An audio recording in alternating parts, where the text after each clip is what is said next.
get ready with me as a newly mental health therapist while I give you 5 tips that I wish someone would have gave me during my first week. If you have imposter syndrome, it is completely normal. I learned no matter how many years you have on the job, whether it's 5 years, 15 years, 20 years, there are people still suffering from imposter syndrome and they are actively working through it every single day. So I want you to remind yourself that you're new to this and that it is okay to not know everything and you're going to learn as you go and to actively work through that imposter syndrome. Tip number 2, I need you to release all expectations on whatever you feel as though a quote-unquote good therapist is supposed to be. There is no definition on what a good therapist is. I'm not talking about being ethical because we're supposed to do that. I'm talking about whatever you feel as though you need to say or do to be quote-unquote deemed a good therapist. Throw that out the window.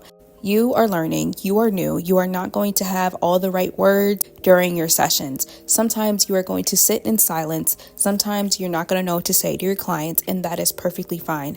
As long as you're holding space for them, being ethical, and just giving them their time, that is all that matters.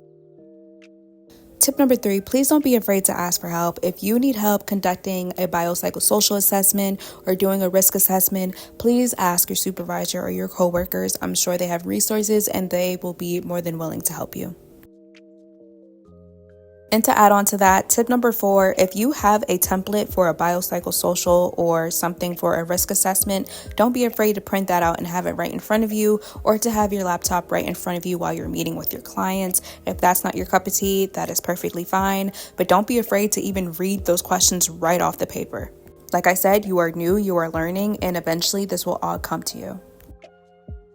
And the last tip that I have for you is that you should be so proud of yourself. You put in all this hard work and you are now entering a new chapter of your life.